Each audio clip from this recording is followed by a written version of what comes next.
Vous écoutez Alger Chaîne 3, le journal. Bonjour Fatima, mesdames, messieurs, bonjour. Et au sommaire de la matinale de ce samedi 25 janvier, le Conseil de sécurité des Nations Unies adopte une déclaration présidentielle initiée par l'Algérie mettant en exergue l'architecture institutionnelle de la lutte contre le terrorisme en Afrique. Libération ce samedi d'un nouveau groupe de prisonniers palestiniens et israéliens, un accord de cessez-le-feu qui reste toutefois fragile.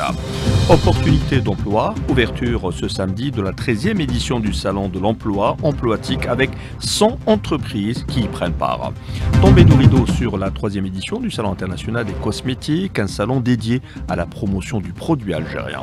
Et à propos de produits, le logement avec ces pas géants réalisés par l'Algérie, avec un parc renforcé également par de nombreuses promotions immobilières réalisées par des promoteurs publics et privés. C'est le reportage de Smaïl Mimouni dans ce journal.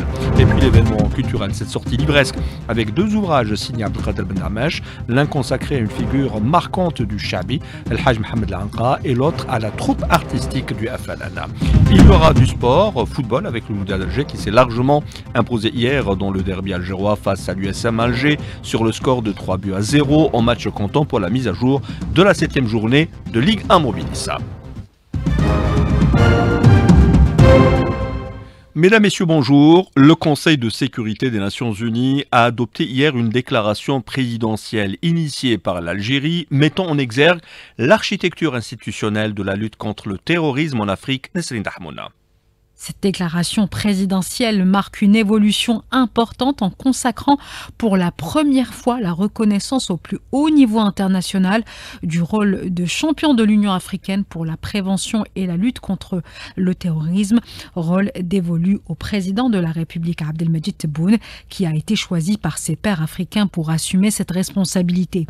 Le rôle essentiel des mécanismes africains existants, en particulier le comité des services de renseignement et de sécurité de l'Afrique, l'unité antiterroriste de la force africaine en attente et l'Afripol démontrent ainsi la maturité croissante de l'architecture sécuritaire continentale. Ce document important du Conseil de sécurité demande enfin au secrétaire général de l'ONU de présenter des rapports annuels sur les efforts conjoints de l'Union africaine et des Nations unies dans la lutte contre le terrorisme en Afrique en établissant un mécanisme de suivi régulier sans précédent. Et nous vous disions en titre, une deuxième opération d'échange de prisonniers de guerre aux mains du mouvement de résistance palestinien Hamas et de prisonniers palestiniens dans les geôles sionistes est prévue pour ce samedi dans le cadre de l'accord de cessez-le-feu. 4 prisonniers sionistes seront libérés ce samedi. Le nombre de prisonniers palestiniens n'a pas été annoncé par l'occupation qui a déjà retardé la sortie du premier groupe de plusieurs heures, des femmes et des enfants sur lesquels d'ailleurs se voient les stigmates de la violence et de la faim. Mohamed Rajoub, journaliste palestinien contacté par Nesrine Dahmouna. L'armée d'occupation a fait exprès de retarder la libération du premier groupe de prisonniers palestiniens, alors qu'ils ne comptaient que des femmes et des enfants, une torture morale pour eux et pour leurs familles. Les séquelles de la torture, de la maltraitance et de la famine étaient visibles sur les corps et les visages des femmes. Les enfants étaient aussi très amaigris, mais tous garder un mental d'acier en attendant la libération de nouveaux prisonniers selon les termes de l'accord. Et presque une semaine depuis la mise en application de l'accord de cessez-le-feu à Gaza, la population découvre l'ampleur du chaos créé par l'armée d'occupation. L'heure est à l'entraide pour organiser le retour des réfugiés chez eux et l'entrée des aides humanitaires. Mohamed Rajoub, journaliste palestinien. Les déplacés qui ont pu rentrer chez eux ont découvert un état de destruction inimaginable. Leurs quartiers et leurs maisons ont été rasés. Au vu de la situation et en l'absence de moyens de transport, ils sont des milliers à être retournés chez eux à pied.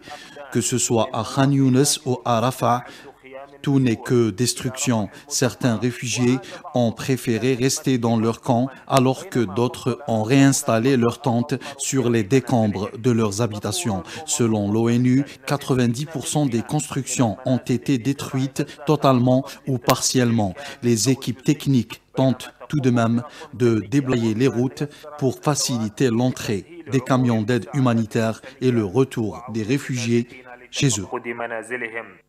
Un accord de cessez-le-feu qui reste donc fragile. Le vice-gouverneur de Jenin met en garde contre un plan militaire des forces d'occupation sionistes visant à mener une invasion à grande échelle du camp de réfugiés de Jenin dans le nord de la Cisjordanie occupée, similaire à celle de Reza.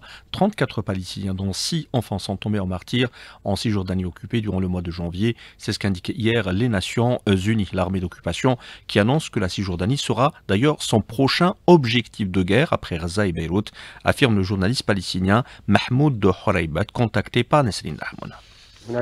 L'armée d'occupation a mené plusieurs incursions dans des villes palestiniennes, faisant aujourd'hui par exemple un mort d'un enfant dans la ville de Naplouse. Des groupes organisés de colons ont également attaqué plusieurs villages au nord de Ramallah. Selon nos informations, l'armée d'occupation a déclaré qu'après Beyrouth et Gaza, c'est maintenant la Cisjordanie qui sera son terrain de guerre.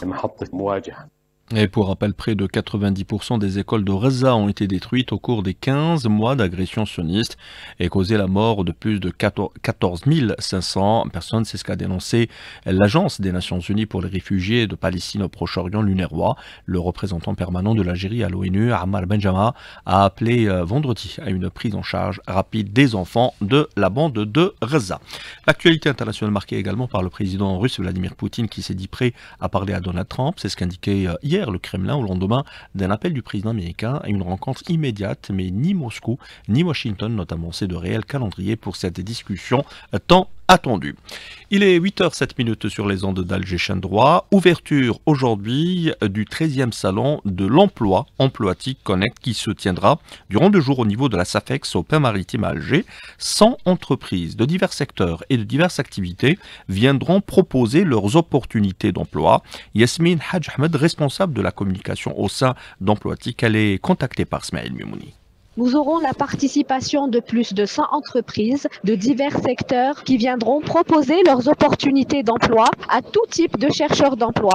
Nous aurons aussi la possibilité d'accompagner les chercheurs d'emploi à travers des ateliers et des conférences qui œuvreront à conseiller ces chercheurs d'emploi dans diverses thématiques, à savoir comment accroître son employabilité, quelles sont les bonnes techniques de recherche d'emploi, quelles sont les skills ou les compétences à développer pour développer sa carrière, et aussi il y aura des ateliers qui seront dédiés à l'entrepreneuriat. Donc nous allons cibler toutes les opportunités possibles pour les chercheurs d'emploi, que ce soit à travers l'entrepreneuriat ou le salariat. Yasmine Hadj Ahmed, responsable de la communication au sein d'Emploatique. Décrocher un emploi reste tributaire d'une formation soutenue, un CV bien fourni et qui plaide en votre faveur. Voilà ce qui nous amène à évoquer la deuxième session de la rentrée de la formation professionnelle. À chaque rentrée d'ailleurs, le choix des spécialités est étoffé. Pour cette deuxième édition, on table sur l'aquaculture à Oran, nous dit notre correspondant permanent sur place, Hamza Belmadani. La direction de la formation professionnelle à Oran lancera de nouvelles spécialités dans le domaine de l'aquaculture en prévision de la prochaine rentrée professionnelle de février. Ces spécialités concernent un créneau prometteur, notamment avec les investissements dans l'aquaculture et les efforts de l'État pour développer cette filière. Parmi les nouvelles spécialités, on trouve l'élevage de poissons en bassin proposé au CFPA de Hassibounif, ainsi que la spécialité d'aquaculture au CFPA de Mesreguine à l'ouest d'Oran. Cette nouvelle formation se fera en mode apprentissage avec comme condition minimale un niveau primaire pour y accéder. La durée de la formation est de 12 mois. Elle est sanctionnée par un certificat de qualification professionnelle spécialisé. L'agent d'élevage de poissons est chargé des opérations de pisciculture, que ce soit en mer ou en eau douce. Sous les directives principales, il exécute différentes tâches liées à la croissance des poissons et veille à l'entretien des bassins et des équipements.